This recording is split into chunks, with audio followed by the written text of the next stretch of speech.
안녕하세요. 모닝쇼 김은별입니다. 네, 간밤 뉴욕 증시 혼조세로 거래를 마쳤습니다. 하지만 S&P 500 지수의 경우에는 다시 한번 오르게 되면서 사상 최고치를 벌써 나흘째 경신하는 흐름이 나왔는데요. 일단 뉴욕 증시 오늘부터겠죠. 실적을 더불어서 이 GDP라든지 PCE 같이 중요한 지표들이 주 후반에 몰려서 발표가 됩니다. 그리고 어떤 모습들을 보일지 투자자들은 현재 지표들을 예의주시하고 있는 모습인데요. 조기 금리 인하에 대한 기대감은 패드워치에 따르면 점차 낮아지고 있는 모습들이 현재 관측되고 있습니다. 그리고 조금 전에 테슬라도 실적을 발표했는데요. 일단은 컨센서스를 좀 하회하는 모습 속에서 과연 국내 2차 전지 종목들에게는 어떤 영향을 주게 될지도 체크를 해보셔야겠습니다. 이와 더불어 국내 증시에서도 오늘 SK하이닉스의 실적 발표가 있습니다. 반도체 종목들까지 오늘 주도주들에 대한 흐름들을 함께 확인해 보실 수 있을 것 같은데요. 그렇다면 어떤 전략들을 함께 만들어가야 될지 오늘도 모닝쇼에서 먼저 찾아보시죠. 간밤에 있었던 소식들부터 체크해 보겠습니다. 네, 조금 전에 테슬라 실적이 나왔는데요. 그닥 좋지 못했습니다. 이번에 컨센서스를 전반적으로 하회하는 모습의 이런 실적이 나왔는데요. 4분기에 매출액은 251억 7천만 달러를 기록하게 됐고 주당 순이익 역시나 71센트 정도를 기록하게 되면서 레피니티브가 집계를 했던 컨센서스보다는 일제히 하회하는 흐름들이 함께 나왔습니다. 일단 영업이익률도 보시면 분기 기준으로 8.2%를 기록하게 되면서 전년 동기에 16%를 기록했다는 것을 생각해 봤을 때 상당 부분 거의 반토막 났다라고 보실 수가 있을 것 같고요. 다른 미국 자동차 업체들이 지난해 순수 전기차를 대량으로 생산하고 판매하기 위해서 굉장히 노력하는 동안 테슬라는 4분기에 48만 4,507대를 판매했다고 하고요. 지난해 기준으로는 180만 대 이상을 인도했다라고 보고를 했습니다. 대대적인 가격 인하가 있긴 했지만 테슬라가 목표로 했던 180만 대는 넘어섰다는 점에서는 긍정적으로 보실 수가 있겠는데요. 이 분기 동안 또 테슬라는 고객에게 사이버 트럭이라는 새로운 제품을 판매하기도 시작했다는 점 함께 체크를 해볼 수 있겠습니다. 다만 테슬라 역시나 영업이익률적인 측면에서 인건비가 좀 발목을 잡고 있는 상황인데요.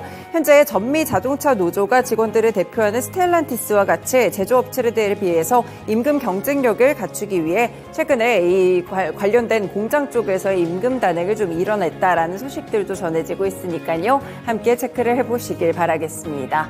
네, 실적 발표 이후에는 테슬라 추가적으로 시간외에서 밀리는 흐름들이 관측됐는데요. 정규장에서도 0.6% 하락했었는데 시간외에서는 3% 이상 더 내려가게 되면서 지금은 $200 선을 좀 괴롭히는 그런 언저리까지 살펴보실 수가 있겠습니다.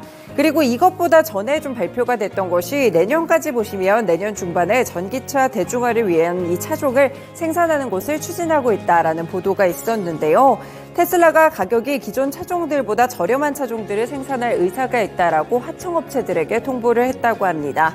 현재 레드우드로 불리는 암호명이 붙은 전기차들은 최저 가격이 25,000달러, 국내로 환산했을 때는 3천만 원대 초반이 될 텐데요. 이부터 시작하는 것으로 저가인 내연기관차 그리고 중국의 EV 업체들과 좀 경쟁하기 위한 의도로 풀이가 되고 있습니다. 실제로 지난 4분기에 차량에 대한 인도량이 처음으로 비아디에게 1위 자리를 중국에서 내주기도 했었는데요. 이런 모습들 때문에 테슬라 다시 한번 조금은 가격 인하를 하면서 이 낮춘 가격 속에서 또 보급형 전기차에 대한 기대감도 커지고 있다는 점 함께 체크해 보실 수 있겠습니다. 네, 테슬라 실적 봐드렸고요. 다음으로는 마이크로소프트와 관련된 모습인데요. 네, 장중에 마이크로소프트의 시가총액이 무려 3조 달러를 돌파하는 흐름이 이번에 나왔습니다. 이 뉴욕 증시에서 이 중간에 1% 이상 오르게 되면서 403달러 선쯤에 거래될 때 3조 달러를 추월하게 된 것인데요. 일단 시총도 3조 10억 달러를 이때 기록하게 됐습니다. 물론 장중이긴 하지만 마이크로소프트의 시가총액이 3조 달러를 넘어서게 된 것은 이번이 처음 있는 일이라고 하고요. 애플에 이어서 두 번째로 3조 달러를 넘어서는 기업으로 등극을 하게 됐습니다. 지금 마이크로소프트는 챗 GPT 개발사 오픈 AI와 손을 잡고 지난해부터 인공지능에 대한 열풍을 주도하면서 주가를 끌어올리고 있는 모습인데요. 네, 어제 정규장에서도 0.9% 추가적으로 상승하면서 402달러 선에서 거래를 마친 모습까지 체크를 해보실 수 있겠습니다. 다만 종가 기준으로는 아쉽게 3조 달러에 좀 못 미치는 모습이 나왔다는 점까지 함께 체크를 해보실 수 있을 것 같은데요.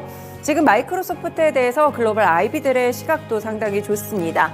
먼저 저번에는 이 모건 스탠리 역시나 마이크로소프트의 AI 입지와 기여도가 더욱 강력해지고 있다면서 목표가를 $450까지 상향 조정하기도 했었고요. 간밤에서도 시티뱅크가 마이크로소프트의 견고한 실적을 기대한다면서 목표 주가를 $432에서 $470 선까지 높였습니다. 오는 30일에 지난해 4분기 실적 발표를 앞두고 있기 때문에 다음 주에 있을 빅테크 실적 시즌도 함께 눈여겨보시면 될 것 같습니다. 네, 마지막 소식 살펴보겠습니다. 지금 각국의 중앙은행들의 금리 결정 이번 주에 좀 몰려있는 바가 있는데요. 캐나다 중앙은행 가보겠습니다. 통화정책회의를 열고 기준금리를 연 5%로 동결하기로 했다고 발표했는데요.